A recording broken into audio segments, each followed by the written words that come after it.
all right. Yeah. You mentioned about the acetylcholine. What do you call the neuromediator? Yes, for the parasympathetic neurotransmitters. system. Yeah, Yes. neurotransmitters, and then and also acetylcholine and the adrenaline. Yeah. And then how about the neuromuscular junction at reaction happening between acetylcholine and the choline esterase? So yeah, it could be possible. I mean, see, that's why.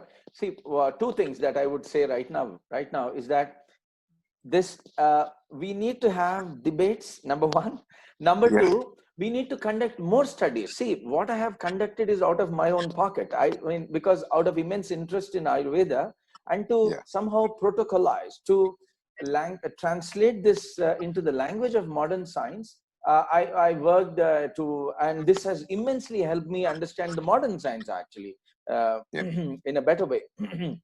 And I see now the futility of literally all of the pharmaceutical drugs. I mean, I'm not against, this is not allopathy versus Ayurveda debate, but I would say that this is a very advanced form of science. And so a lot of work still has to be done because this model creation should happen.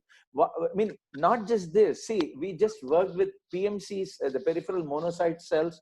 We worked with the THP cells. We worked with the MPM. There's a melanin programmed monocyte cells. But there are more than 174 CD marked cells. These are the immune systems, immune cells. We haven't worked with them yet. We need to create models of Vata, Pitta, Kapha in these individual cells, understand what they are doing. We need to, actually create Vata, Pitta, Kapha in different proteins and understand. We did these models again. We created models of Vata, Pitta, Kapha for the RBCs, red blood cells. You know what? We found interesting data from that.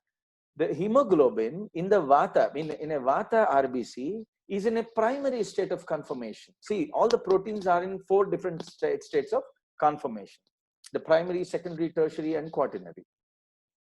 What we found was 72% of the hemoglobin in the RBC monocyte, in the RBC, hemoglobin in the RBC, in a Vata-mediated RBC, was in a state of primary conformational structure. And that is why, okay, that's one.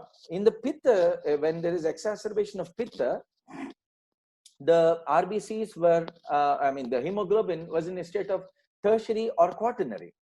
And the Kapha state was, when the RBCs were put in an environment with exacerbated Kapha, we found that the hemoglobin was in a secondary state of conformation. So this is very, very interesting. Why? Because in a Vata state or a Kapha state, the hemoglobin is not as active as in the tertiary or the quaternary state. And that is why 2 individuals with exactly same BMI, BMA, BSA, and BMR, and also RBCs, which we find in usually as a cardiac surgeon, as a neonatal cardiac surgeon, I often, operate on kids, with equal mass. And suddenly we find different outputs of same, say, single ventricle physiology. We find different outputs in these 2 individuals with exactly same BMI, BMR, and BSA, and exactly same RBCs. We find their oxygen saturations are different. Why? Is because in one of these, the number of RBCs doesn't define the function of the HP. In fact, it is the state in which the blood is, or this particular RBC is in, if it is in a state of Vata or a Pitta or a Kapha, would define the hemoglobin's conformational structure, and that defines the activity of the hemoglobin. So that is why we need to create a lot of work. There's a lot of work still yet to be done. We need to create more and more models of Vata, Pitta, Kapha.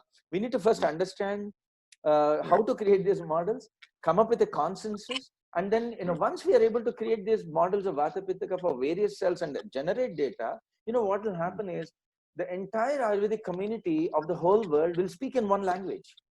We'll have, it'll be much more acceptable and it'll be much more, applicable in real time scenarios. Yeah, I agree. Thank you. Okay, Dr. Atik. Yeah. Thank you very much. Yeah, for asking. Thank you.